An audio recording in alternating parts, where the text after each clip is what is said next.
Good afternoon, everyone. Good afternoon, Sudeep sir. Good afternoon, ma'am. Good afternoon. I have given you the rights. I think we can start. Yes. Let me, because sometimes it creates problem. Let me.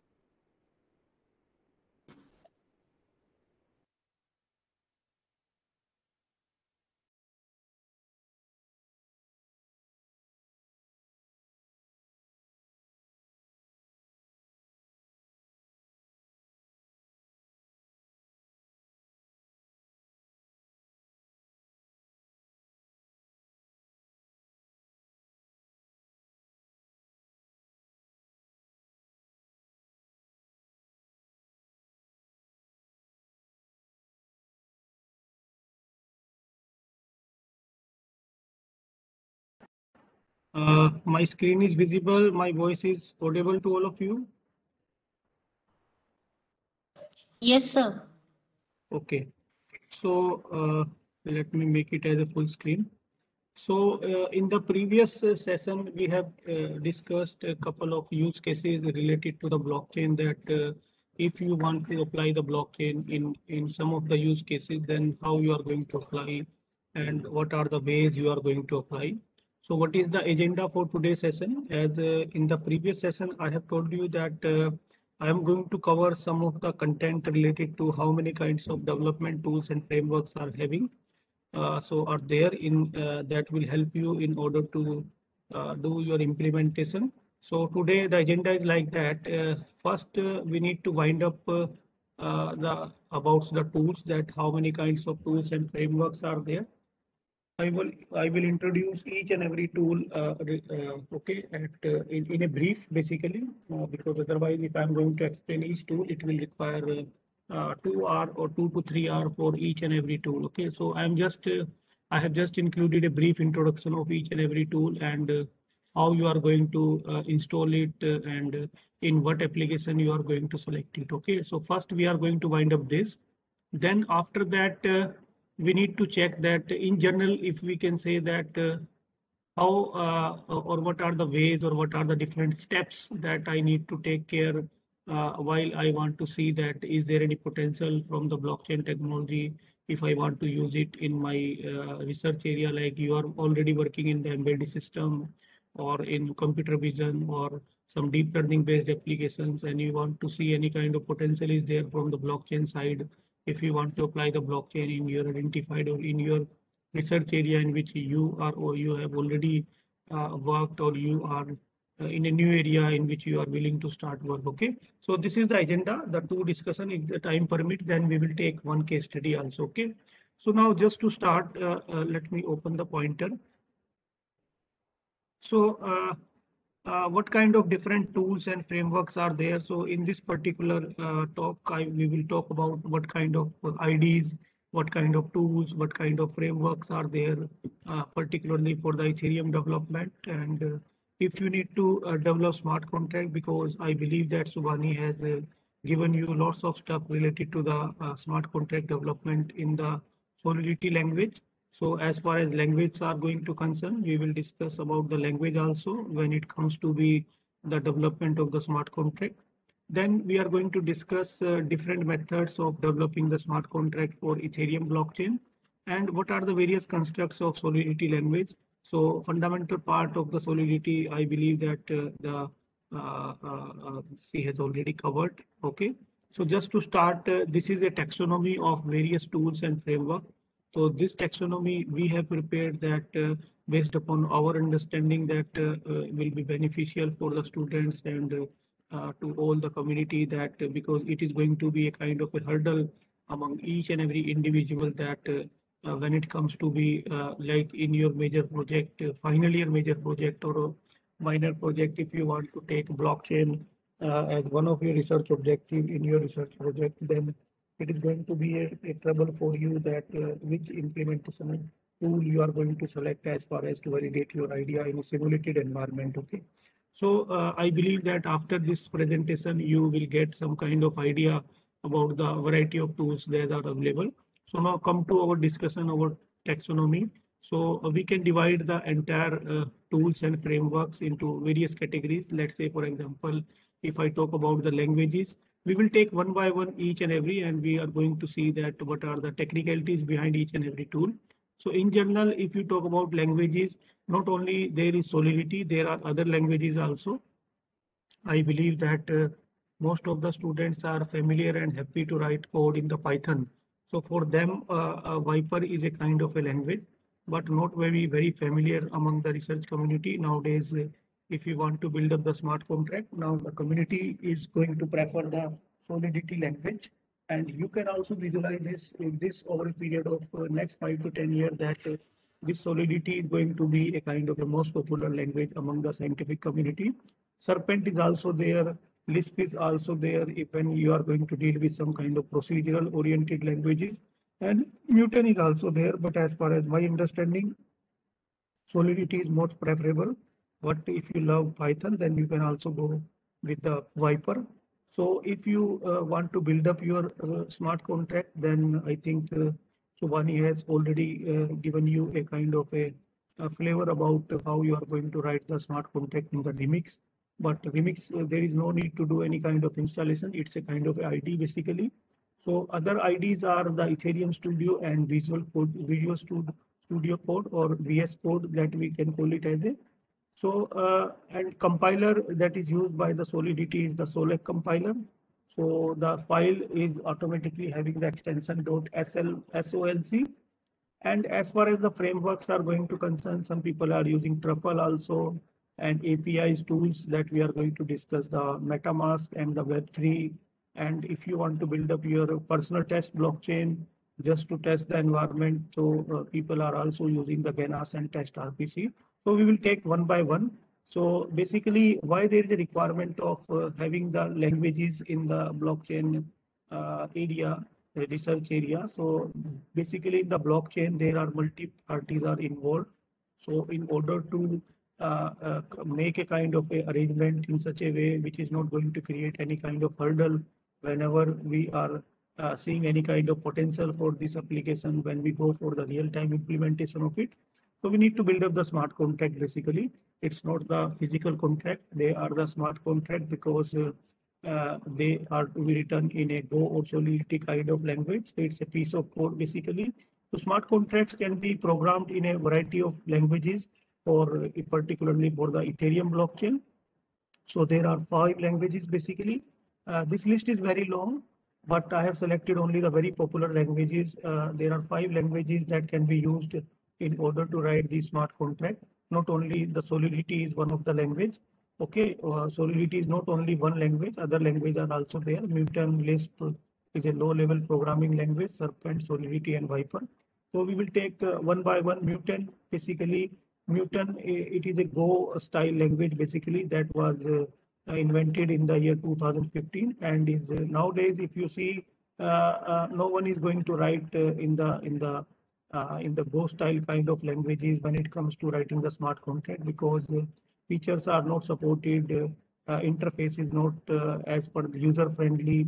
User need to remember more commands for it. So that's the way this is not a good option for the scientific community to write their smart contract in the Muton programming language. So that's the way nowadays it is no longer in use. Very less number of scientific persons are using it when it comes to the development of the smart contract. Next one is basically the Lisp basically. The low-level language. It is basically Lisp is a low-level language, like a language where is not used anymore basically because nowadays we are expecting a kind of a quick response from the system. So that's the way this low-level language is not again not right now very popular among the community. So we can put cross mark on the Muton and the LLL, that is the Lisp kind of programming language. Now, if we take the Serpent, so Serpent is also, it's a very simple Python-like programming language, but it is not used for contract development anymore nowadays because there are some kind of hurdles from the scientific community side when it comes to writing the smart contract in this particular language. Interface is going to be one of the problem. Once you write the smart contract, then you need a kind of a interface where you need to deploy it, you need to test it. So that is again the another area. But as far as the compatibility of this language is going to concern, this is not compatible with the other compilers. Okay, so that's the way these three are nowadays very less popular languages. We can say not used by the scientific community when it comes to be the writing the smart contract. So Solidity, it has now become a more standard language for writing the smart contract against the community. And Viper, it is just like a Python-based programming language. The Serpent, it is basically an add-on to the Serpent to bring basically in Serpent, there is no security features are there and complicacy is more. And sometimes if you want to perform some kind of auditability analysis or audit of a particular smart contract, then this is not going to be there in the Serpent. So all these features are rectified in the Viper.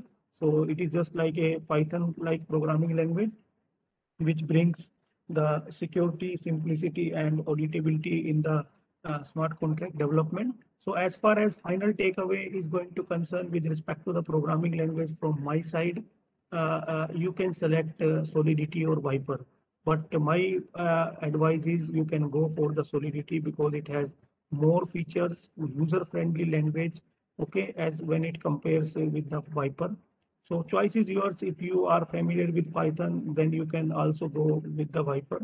Only the construct will change, but the modality of each and every programming language will remain same. So this is about the programming language. Now moving to the compiler. So compilers, basically why we need the compiler here in the blockchain development, because you know that ultimate objective of the compilers are what we basically, these are used to convert any high level language a contract because here we are using the programming language to write the contract. So using the compilers, you can convert the high level contract source code into a format that the Ethereum execution environment understand. So basically, whatever smart contract we want to write using the Solidity programming language. So we need a kind of a compiler in order to convert it in a more understandable way from the perspective of the Ethereum execution environment. So for this particular purpose, the Solidity compiler is the most common one in use, and the Solidity compiler is SOLC, basically Solec compiler. So this Solec compiler converts a high language Solidity language program, or we can say that program is a smart contract basically, into an Ethereum virtual machine, that is EVM bytecode. So these bytecodes are very essential when it comes to the execution environment of the Ethereum. So that why it is so essential, because then it can be executed on the blockchain by using the EVM. Otherwise, there is going to be a problem in the compatibility issues are there. So the Solidity is going to be a kind of a compiler, or we can say the Solec is a compiler, which is required to make the smart contract more compatible when we need to execute our proposed smart contract on the blockchain platform. Now, what are the steps that you need to, the operating system basically use for the installation?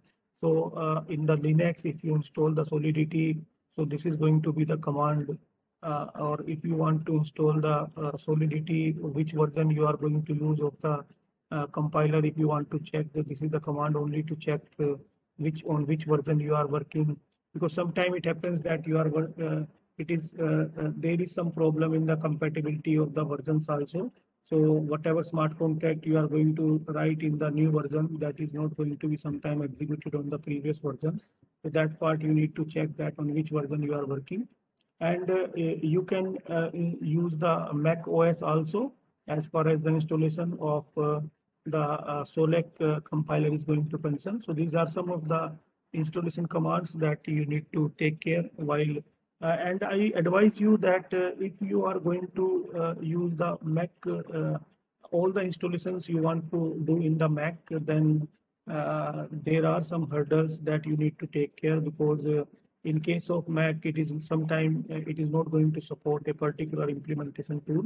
So, but if you are going to use not in the Mac, but you are going to use in the Linux-based platform or Windows-based platform, then there is no problem. But my preferable advice to all of you is always go for this particular Linux kind of environment where it gives more flexibility to you as a programmer to execute your intended task. Now moving further, so far we have discussed about the languages, how many kinds of languages are there, what is the compiler for, let's say, for converting this high level language smart contract that you have written into an executable format. So now next comes to the IDs, that how many types of integrated development environments are there. So there are various IDs are available for Solidity development. So most of the IDs are available online and are presented via web interface. You can attach it to your Google Chrome or whatever web browser you want to use. So the most preferably used ID for the development of smart contract is the Remix. Formerly, it is a kind of a browser Solidity basically, and now we can call it as a Remix. So is the most used widely acceptable IDs across the scientific community.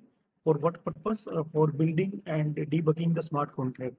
Because there are differences when it comes to writing the smart contract and when we have some kind of problem with respect to the implementation perspective of the smart contract, then we have to look back that what kind of debugging options are available in my identified IDs that I am supposed to use.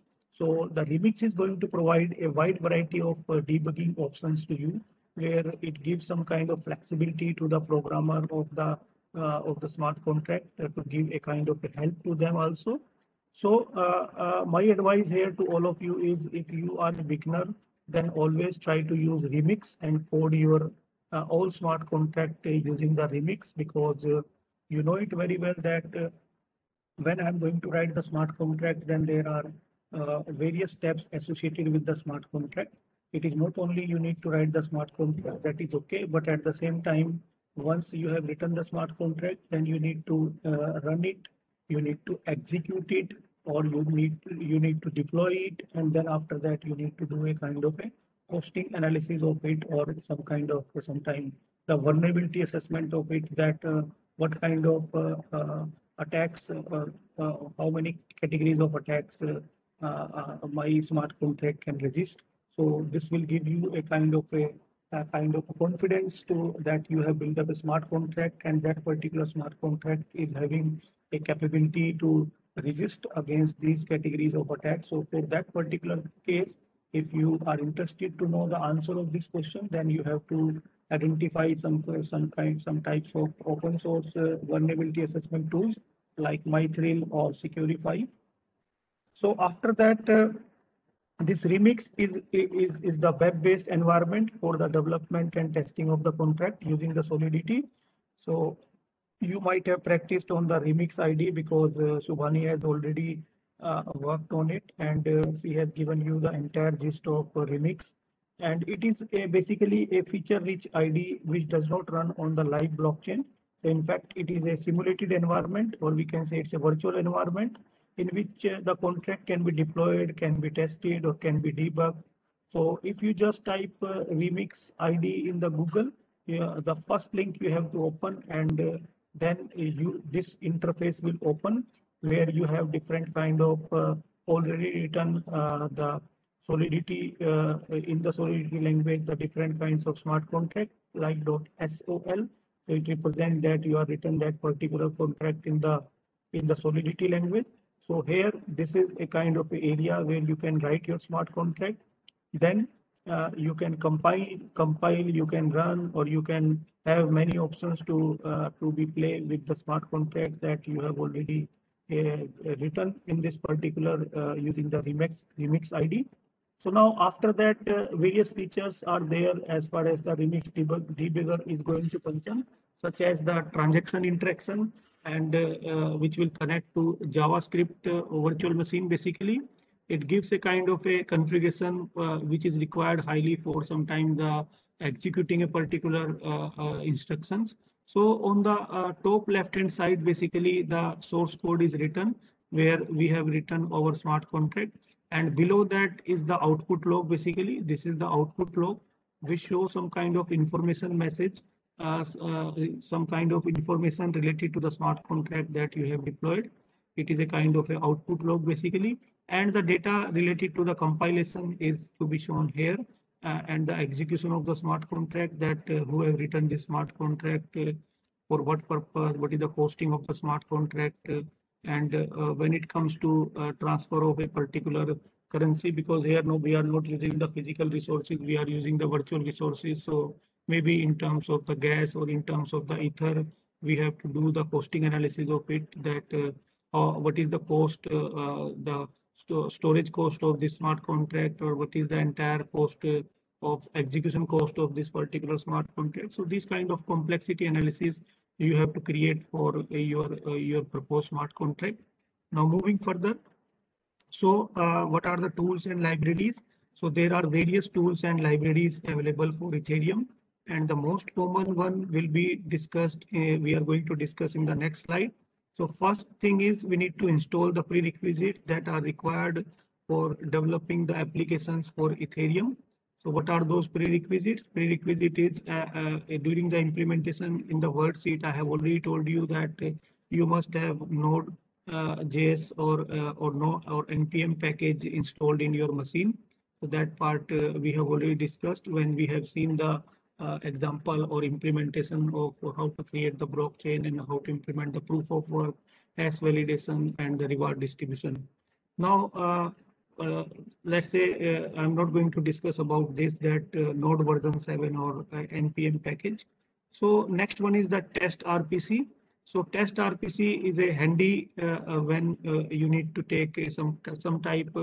Sometime it happens that when quick testing is required for your proposed smart contract and no proper testnet is available under your framework in which you are working. So basically, then you can go for the test RPC, which uses the Ethereum JS JavaScript to simulate basically the Ethereum get client behavior, and it allow some time for the faster development of testing. So test RPC is also available via npm as a node package. So you need not to install it separately. It is available as via npm and node package also. So before installing the test RPC, the node should already have been installed, and the npm package manager should be available in your environment where you want to deploy it. Then this test RPC can be installed using the command. So this is the command to install the test RPC. npm install g Ethereum JS test RPC. So in order to start this test RPC, simply you need to issue this particular command. And it is just like that you are going to check that whether the installation is successful or not. Like in the normal C programming, we have to write a hello program. So similar to that, I'm going to check here that whether my installation related to the test RPC is okay or not. So ultimate objective of test RPC is sometimes it is required from in your application that you need a kind of a quick testing is required, and the testnet is not also available. So for that particular requirement, you can go with the test RPC. So how we are going to execute the test RPC? So when test RPC runs, it will be display the output similar to one shown in the following screenshot that we are having in the next slide. So it will automatically generate basically in this particular example, let's say I've taken 10 accounts I want to generate, and some private keys I want to generate along with some kind of high definition wallet. So it will start to listen for incoming connection on the test port. This is the port of the TCP port of the test RPC execution that I'm going to use. So this is going to be a execution scenario of the RPC where it will automatically create 10 accounts. So these are the 10 accounts, available accounts, and you know it very well after seeing that these particular account, you are not understood that this particular account belongs to which particular purpose, because here also these are known by the hashes. And then we need to associate the private keys we need to generate for the available accounts that you have created. And then after that, you need to listen that what kind of high definition wallet you are having. So you need to prepare the flavor just to identify the liquid twice, tip bullet blanket was vivid hunt now is kind of a message you need to. And then this is the local host TCP port 8545. So this is the execution screenshot of the test RPC. Now there is one another tool that is very popular among the research community, and that tool is the Ganache basically. So what exactly the meaning of Ganache? So Ganache is a kind of a latest addition basically in the development tool with respect to the blockchain, and it is a kind of a library basically developed for the Ethereum environment.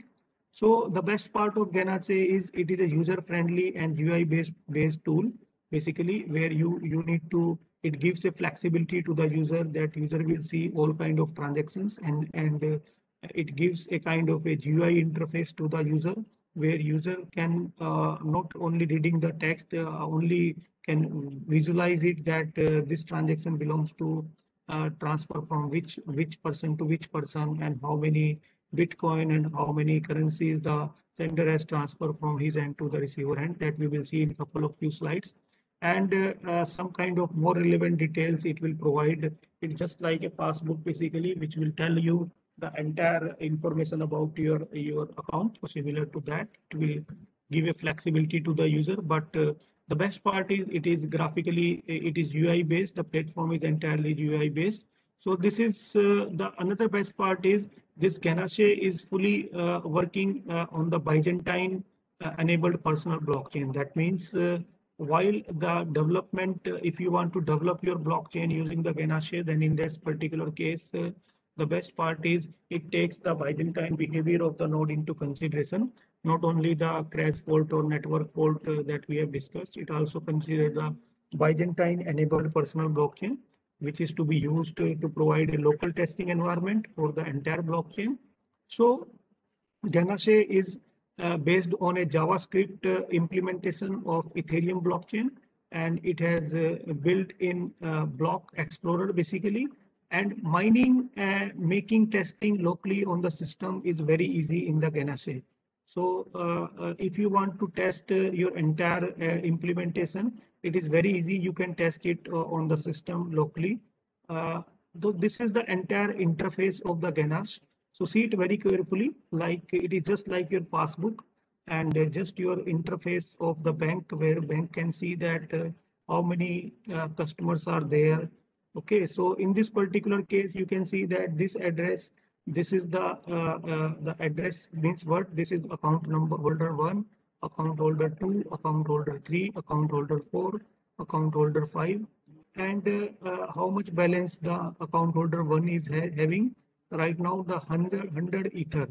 So now if you go round by round, then we have the index value 0, 1, 2, 3, 4. That means the block. This is the within the block. If I consider this is the Genesis block, first, second, third, fourth. Okay, and then the different transactions we are having. So this is the interface of the Ganache, but after visualizing it, you cannot predict that this particular account belongs to which particular person, because here also the privacy of a particular customer is preserved. Now, after that, there is a MetaMask basically, because sometimes you want to develop some decentralized applications. Some students have this kind of requirement with the application that I want to develop a decentralized applications also, and I want to give a patch. I want to give a kind of interface between my decentralized application and the blockchain that I have created and the smart contract I have created. So believe me, all these are the different aspects you need to combine together to prepare the entire ecosystem of your research definition, which you have selected. And this MetaMask basically allow the interaction with the Ethereum blockchain via Firefox and the Chrome browser. The best part is you can use it via Firefox or the Chrome browser, and it inject a Web3 object within the running websites, basically in the context of JavaScript, which allow some immediate interface capability while you are going for the decentralized application development. So this injection is very, very important. Why? Because this injection only allow your decentralized application to interact directly with the blockchain that you have created. So it is just like that. You have some kind of decentralized application. You are having a blockchain. You want to give a kind of a patch between these two. Then for this particular purpose, the MetaMask allow you to do a kind of interaction with the different blockchain that you have developed via Firefox and the Chrome. So this MetaMask also allow the account management feature also, where you can visualize that how many accounts are there. And basically, for what purpose it allow the account management? Because this will act as a verification method before any transaction is executed on the blockchain. It is just like that. Let you want to make any kind of transactions, then you visit the bank and you want to do a kind of a entry in your passbook. For what purpose? Just for the verification purpose. So this MetaMask is also providing a kind of account management feature. Then from the user perspective, if you think the user is shown as a secure interface, basically the secure interface is visible to the user, where the user can review how many transactions are there and transactions, what kind of transactions are approved, how many transactions are rejected before it can reach to the target blockchain, basically for which purpose, for the intended purpose, the user have used this MetaMask. So this is the interface of the MetaMask. So if you would write in Google, you will came to know about the MetaMask more. You need to create an account in the MetaMask, and this is the transaction view of the MetaMask, where let's say for account number 2, this is the as of the account number 2. So who has sent how much amount? You can buy the Bitcoin, you can send the Bitcoin, and on how many Bitcoins you have sent. It is just like that. How much amount you have transferred to whom. So you will get the entire information in the transaction view of the MetaMask related to the. That's the way this account management is the important feature of the MetaMask. From where, because see, the basic nature of any tool is like that in the blockchain. It's a kind of a distributed ledger technology. So every tool is focusing more on this aspect, that what kind of flexibility from our tool we need to give to the user, where user can visualize that at any instant of time that how many transactions are committed, how many transactions are rejected, who has transferred how much amount to whom, and what amount you have received, what is going on in the entire network. So this is about the MetaMask. Now Truffle is also a kind of a development environment that makes it easier and simpler sometimes to test and deploy the Ethereum contract. Some people are also using Truffle in order to write the smart contract. So basically this Truffle provides the contract compilation and linking along with an automated testing framework using Mocha and Chai. So these are not only two testing frameworks that the Truffle is going to use. This list is very long, but the popular one I have selected here, the Mocha and Chai. So these Mocha and Chai is to be used as an automated testing framework under the umbrella of Truffle when it comes to be the compilation of the proposed smart contract. And this Truffle also makes it easier to deploy the contract to any private network, public network, or testnet Ethereum blockchain based network, which may again call it as a consortium based network. So if you want to install the Truffle, the installation is very simple. Before you need to install the Truffle, it is assumed that the node is available in your machine. And if the node is not available, then you need to install the node in the required first in order to install the Truffle. So the installation of Truffle is very simple and can be done using the following command via node npm. If you want to use the node package manager, then you need to write this particular command, that sudo npm install gtruffle.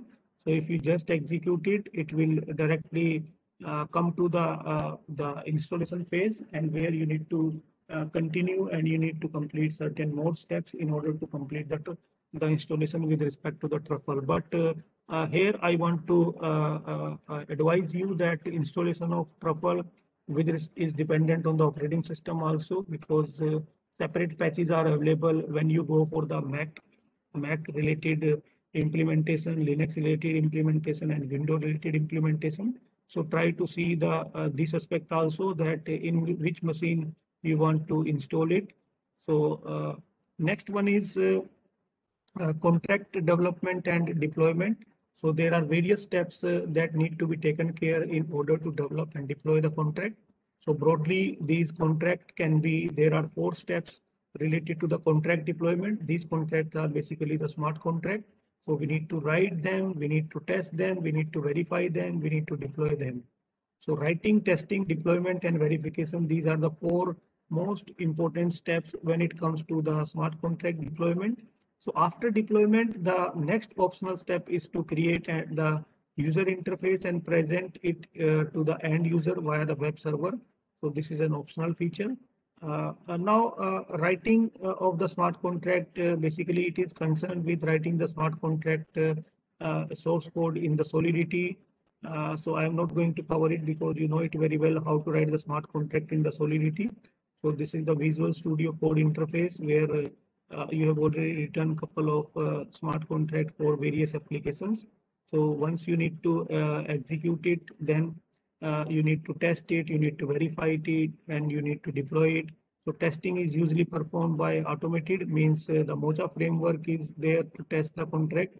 So manual functional testing can be performed as well as using the Remix also, and running some functions like Web3 also manually, and validating your results that you are getting from your smart contract. So once the contract is verified, working perfectly and tested on a simulated environment, like in the case of Remix, then it can be deployed to the public testnet in order to test the is there any kind of patches required when it comes to the deployment of the smart contract in the real-time environment. So this is about the blockchain. So far we have covered about the blockchain, that how many types of tools and frameworks are there. So we will take some questions, or maybe at the last we will take other questions also. So now let me jump to another PPT where we will be discussing about these PPTs are also very, very important for you. So what is the motive of having these PPTs or discussing these PPTs? Because in this particular PPT, my sole objective is like that. Let's say you are already working on a particular application. You want to start your work. Okay, so in this way, how you are going to select, frame out a use case. I again repeat, these PPTs are very important to you because how will you decide and what are those steps that you need to consider, you need to take care while to take the decision that whether the blockchain is going to be a viable solution in your identified area or not. So if you want to find out the answer of these questions, then these PPTs are very helpful for you. So before moving further, let me clarify giving a direct flowchart or discussing a direct flowchart with all of you that will be very helpful for you to decide that whether to go with the blockchain in your identified application or not. So I advise all of you, please refer this. Let me open the pointer. So I advise all of you, please refer this paper, very recent paper of 2020, published in 2020. That paper was published in American Journal of Computer Science and Information Technology, and that paper is from OSI. So he has given a very good viewpoint that when the blockchain is needed. So, according to him, we are going to discuss that what is the need of blockchain basically. So when the blockchain is actually needed.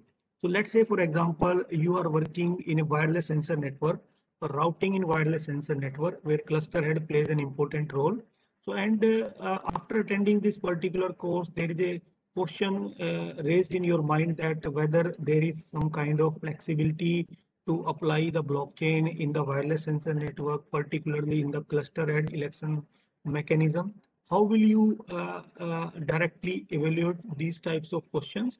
So although it is very stringent to take the direct decision, because based upon some literature, we can take the final call. But as a layman, if you want to take the decision, some prerequisite decision basically, or some preliminary decision, so straightforward, you have to repeat these steps. So first step is there are some kind of questions and each questions are dependent on what. Let's say, for example, do you need do you need to store the state, or do you need any kind of storage medium for your identified application? You need to find out the answer of this question before directly thinking that whether blockchain is going to be a viable solution in your identified application or not.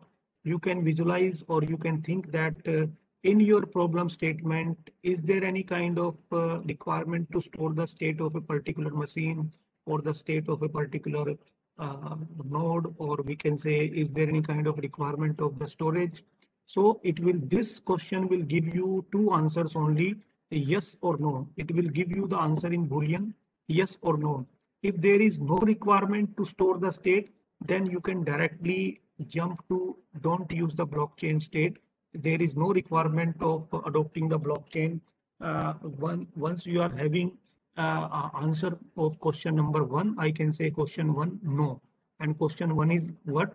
Do you need to store the state?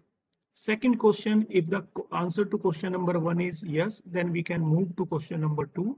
What is question number two? So are there multiple writers are there, or are multiple stakeholders are there, multiple users are there, multiple stakeholders are there in your identified application? So here you will get the two answers. Either the answer is yes or no. Let's say if the answer there is no, still I want to store the state, but there is no multiple stakeholders available in my system. So I can directly go to a state that I don't require a blockchain in this particular area. If the answer to question number two is yes, then only I can move to question number three. And question number three is what? Can you use always a trusted third party? So in your selected application, let's say when it comes to be a data storage, data dissemination, or some finance, if I take an example, so you are going to use always the trusted third party. So again, in the question number three, you get the Boolean answer that either the answer is yes or no. If yes, then if you are completely relying on the trusted third party, there is no doubt on the credibility of the trusted third party, then you cannot think for going with the blockchain. If the answer to this question is no, then you can go to the question number four, where the question number four is something like that, or all the stakeholders are known to each other. So now up to this particular instant, question number three, we are in a position to check that whether blockchain is required or not. Now, after that, next question, I'm going to find out the answer to my next question, that under what circumstances I want to select the private blockchain, or under what circumstances I need to select the consortium blockchain, or under what circumstances I need to select the private blockchain or public blockchain. So now we will find the answer of these questions, because up to question number three, now we are in a position to say that whether the blockchain is required or not. Now, after that, we will see that whether which category of blockchain we want to require, whether it's a private, public, or consortium. Now, you need to frame out another question that and ask and see the possibilities in your identified problem statement, that whether all the stakeholders are known to each other. Every individual node is having the global information of all the remaining nodes. If this is the case, then if no, then you can go with the permissionless blockchain. Okay. Now, or all the writers are known. Next, you can go, if this is the case, yes, then or are all the writers are trusted, all the stakeholders are trusted. If yes, then again you cannot think for going with the blockchain, because if trust is already established, already there in the network. If no, then is public verifiability is required, or there is a kind of a requirement to verify every transaction. If yes, then you can go for the public blockchain, else you can go for the private blockchain. So this is the way how you can decide that in what way you want to select the blockchain, or which category of type of blockchain you want to use. I know that straightforward, it is very tough to find out the answer, but from where from some kind of scratch we need to start. So this is going to be a good literature for you. Very short paper, I think only 4 to 5 pages paper, not a 8 pages paper, sorry, no mathematical equation, only some theoretical stuff is there. So if you want to read out the complete paper, I don't think so it will require more than 1 hour or 2 hours.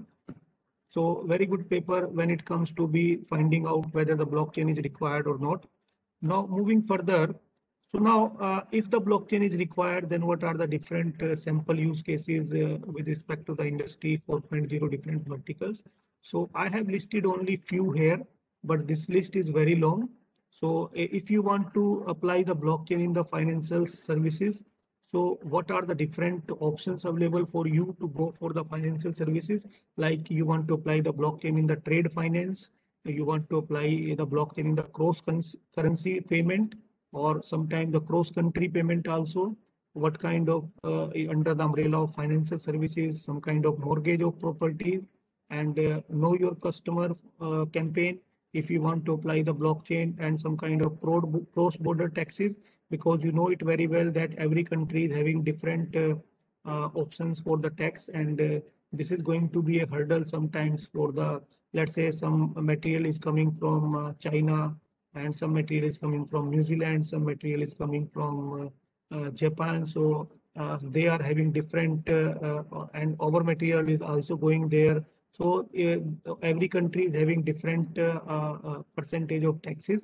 So when it comes to the calculation of the taxes, sometimes the regulatory authorities feel some kind of difficulty, and they are just relying on the second party, so which is to be a third party basically.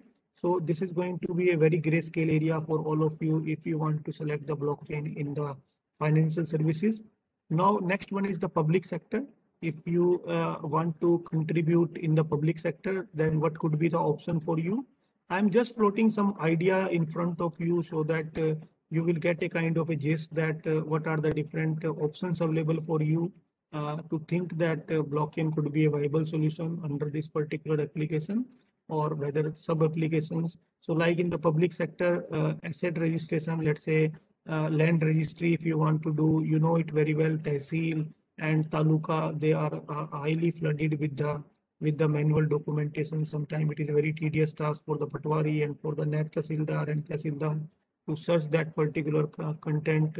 So that's the way government nowadays following the process of digitization in every Tehsil.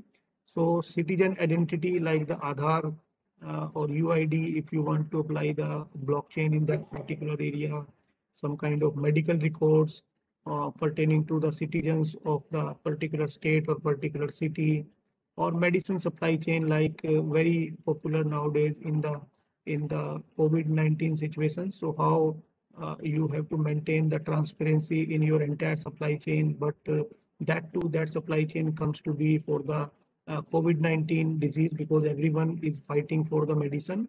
So trust we need to establish that if you are giving 36,000 doses to a particular state, then how the center is going to monitor that whether these doses are really injected to the needy persons. So that's the way this Aadhaar comes into the picture. Aadhaar is mandatory for the COVID-19, but still the existing system is centralized system where many loopholes are there.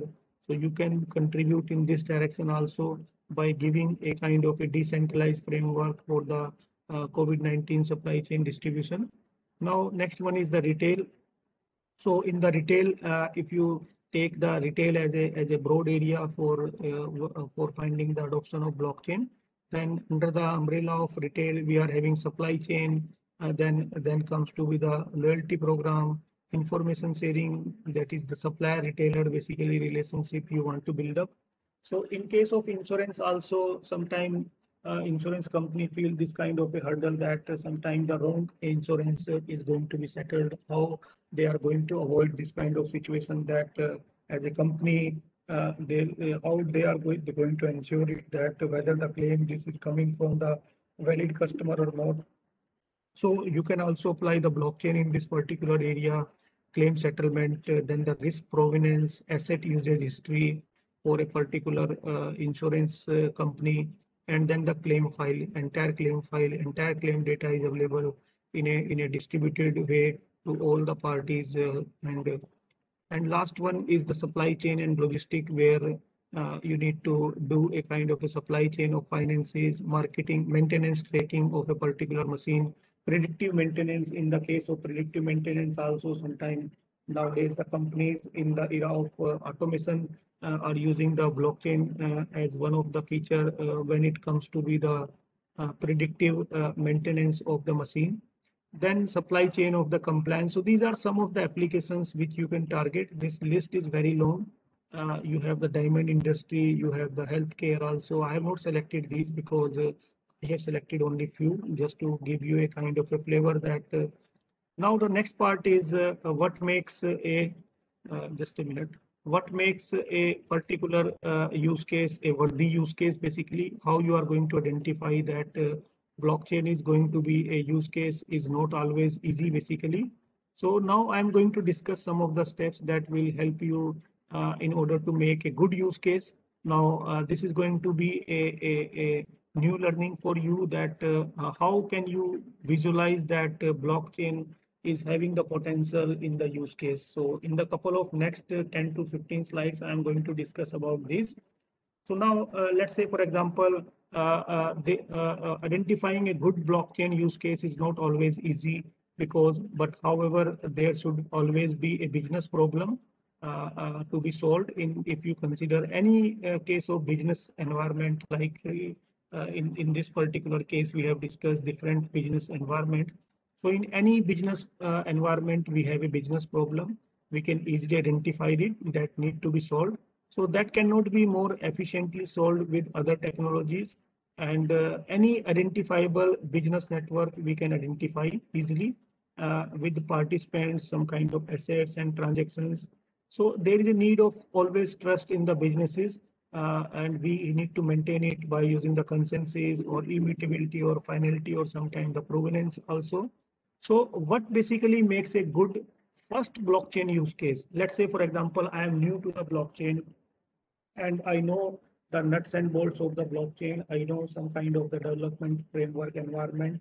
Now the next step for me is I need to have a good problem for which I need to take it as a challenge and see the possibilities of my understanding with respect to the blockchain. Now, these PPTs will help you in order to this discussion. So far, I'm going to make with discussing with all of you is going to be a kind of a final takeaway for you when it comes to framing the first blockchain use case.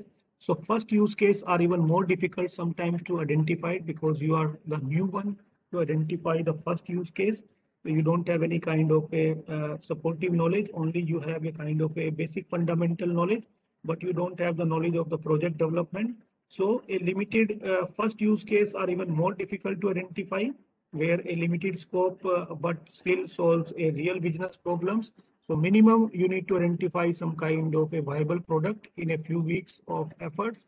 So a smaller business network you need to identify usually without requiring regulatory or consortium. How can we proceed with the business network, that too with a smaller business network, and allows for scaling with more participants and scenarios. So consider a kind of a shadow chain to mitigate the risk. So we need to start from the small and then we need to scale up it to more number of blocks, more number of transactions, then we need to succeed and then only we need to grow. So from where we need to start from the small. We need to, once we get the success, then we need to scale up it slowly.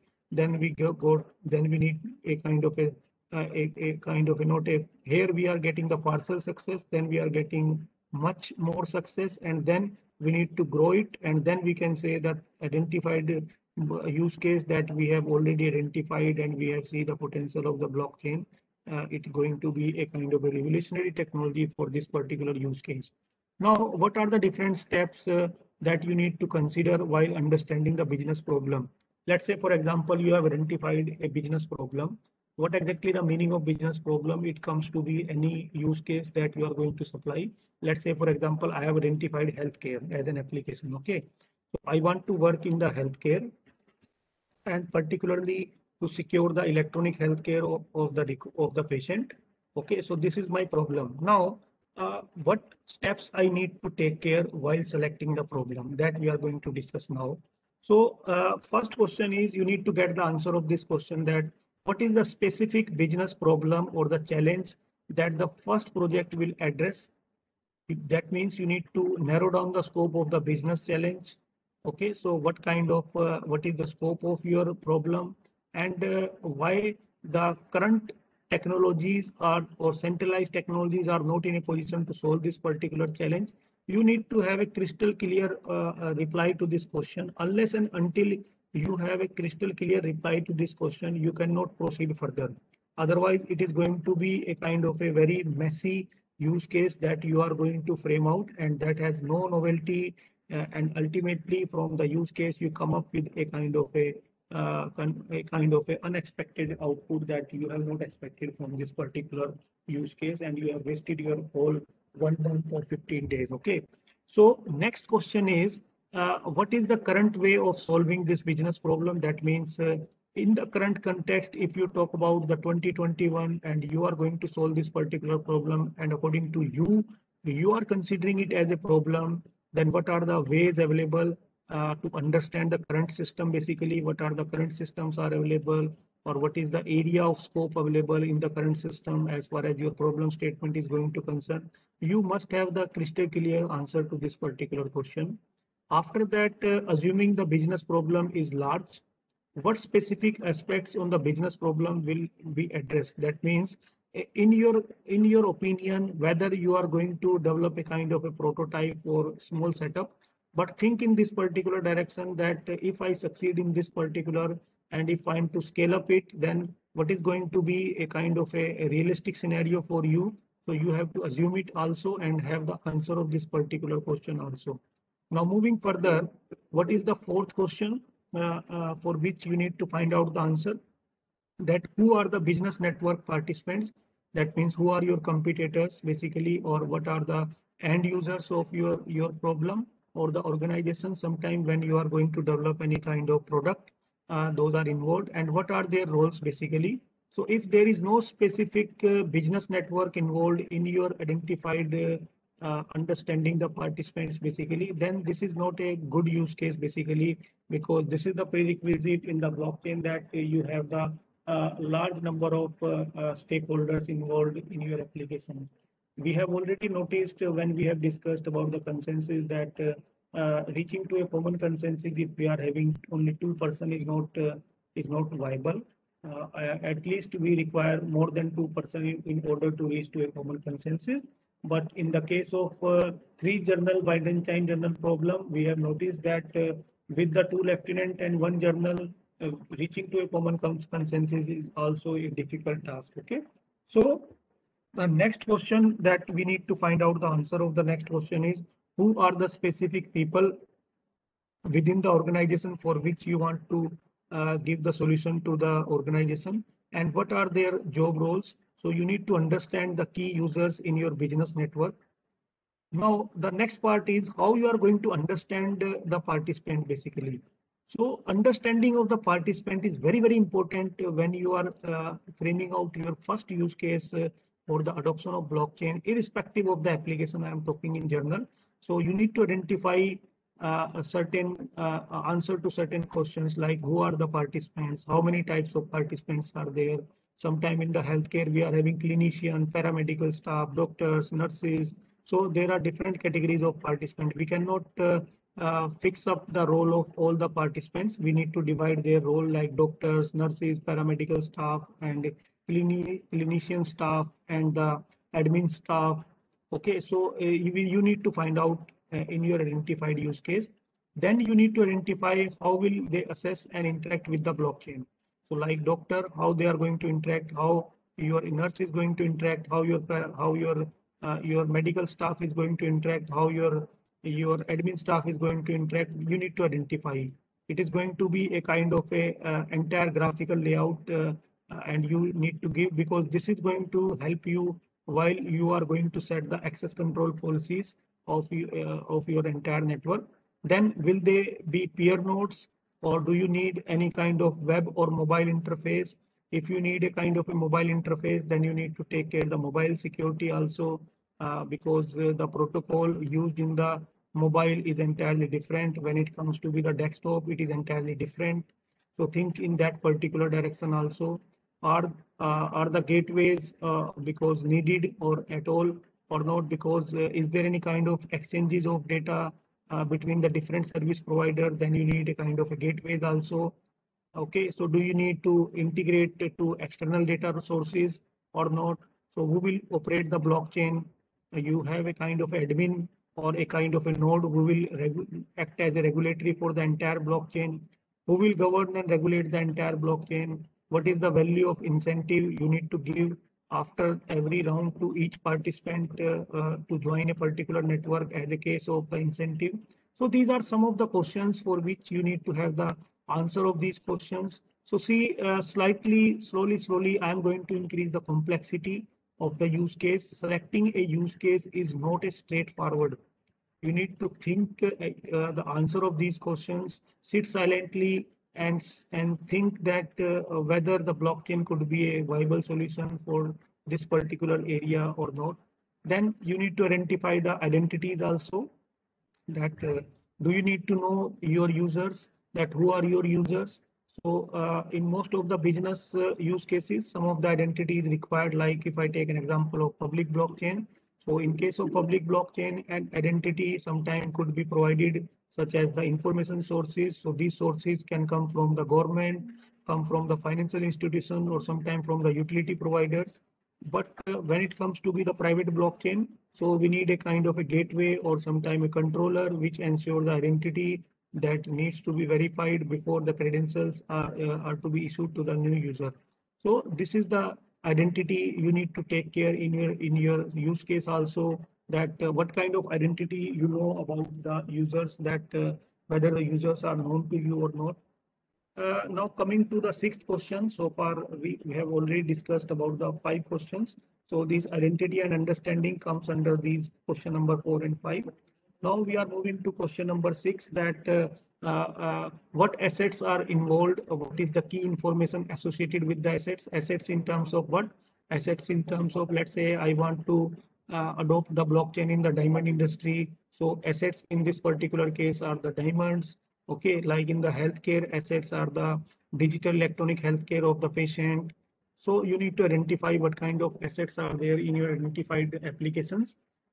Then what are the transactions involved between whom and what assets are associated with the transactions. So sometimes there is a requirement to understand under what business or contractual conditions assets are under as they transfer from, because there is a requirement to transfer the assets from one owner to the another owner. So to whom you want to give the ownership of the assets. So answer to these questions you need to keep ready while you are going to select the see the feasibility of applying the blockchain. Now defining the transactions, that is not so here my ultimate objective is what I need to convey to you, that what type of processes do you need to take place in your identified blockchain, whether there is a kind of, it's a kind of a query based mechanism, what kind of rights you are going to give in the smart contract, add a patient, delete a record, or change some records which is not feasible in the blockchain, how you are going to make a kind of a transfer mechanism. So you do you need to control the access to these functions based on some participant types or the roles. Now the eighth question is, what are the main steps in the current workflow and how are these executed by the business network participants? You need to find out the answer of this question. And then what is expected benefits that you are going to achieve after applying the blockchain in the area, in the use case that you are going to frame out, and what part this use case of the selected application is going to solve. So you need to have the crystal clear answer of this question.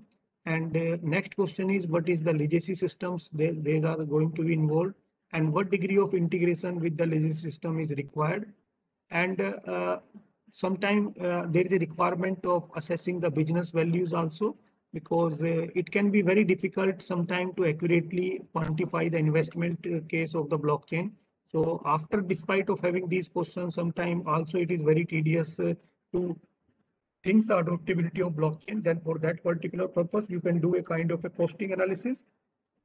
Okay, So while doing the costing analysis, you need to consider a kind of a certain things like what is your existing pain points and what about the blockchain design points you are having, what about the references you are having, and based upon that you can do a kind of a costing analysis, which will also give a kind of a indicator, act as an indicator for you to support your idea whether you want to go with the blockchain for your this identified application or not. So let's say you want to build up the how you are going to build up the community in the blockchain network. Let's say in this particular case, I have considered three scenario while you want to building the communities in using the blockchain network. So in this particular case, first one is the consortium based network. So in case of consortium based network, if you see the founders here, so the founders are equal to the participants basically. So may include a kind of a legal entity among all the founders. So it is going to be the consortium based networks is one of the example. Here is the joint ventures. So if I take this as an example where we are having multiple founders, multiple organizations, each organizations are having different kinds of member, but there is a kind of a equal number of members and equal number of founders. Then we have couple of good examples of the consortium based network like JPX, VTrade, and IBM Food Trust. These are some of the examples of the blockchain. They are using the consortium-based network model for their blockchain. Second one is the founder-directed network. So in case of founder-directed network, the individual founder in a position to provide strong directions. We have only one founder to whom all the members are connected, like in case of the Northern Trust or in case of the CLX fundamental financial transactions. And third one is the community-based network. So in case of the community-based network, it is driven by the members only. So or existing non-blockchain network owners. So like for example, Watson supply chain or Swift, these are the example of the community-based network. So now this is about the my understanding with respect to the to how you are going to see the viability of adopting the blockchain in your identified application. So if you want to refer more about it, then I advise you please refer these two resources. So do you need a blockchain? Do you really need a blockchain? Very good resources. And second one is the truth about the blockchain. And third one, I have already told you the paper that I have already told you that this will be very helpful for you when you are going to select that whether the blockchain is the right candidate for you or not in your identified application. Okay, so we are just stop sharing here, and so in today I will just brief you that what we have discussed. We have discussed about the various tools and frameworks that are there for implementing the blockchain. And the second part we have discussed about the how you are going to select the blockchain as a potential candidate for your use case, how and what are the steps that you need to take care while selecting the blockchain in your identified applications. Okay, so Sakshi ma'am, this is all from my side. Now we will take some questions. If student have some questions related to the discussion so far today we have made. Okay, sir, we can take up questions now if anyone have. Otherwise, we'll wrap up the session.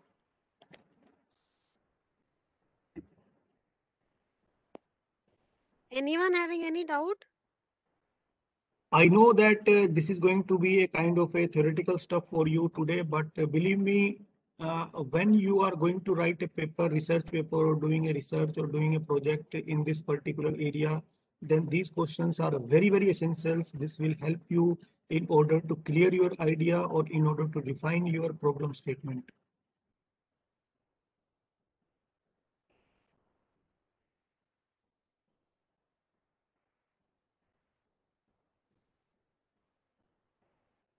So if we don't have any questions, then the session is end from my side. And in the next lecture or in the next session, we are going to take 3 more use cases. Okay. And after that, we are going to take the Hyperledger. And then I think on Monday, you are having holiday on 29th, Sakshi ma'am? Yes, sir. 29th will be holiday. Yes, yes, I think Holi is there on 29. So the Yes. last session we are going to take on 30th. So on 30th, I am going to take some more use cases or the remaining portion of the entire course. Okay. So if we don't have any question, then the session is end from my side. Thank you very much, all of you. Have a good day. Thank you so much, Sudhir sir. I Thank you, have man. Thank pasted the you. attendance link in the chat window, so everyone kindly mark your attendance on time.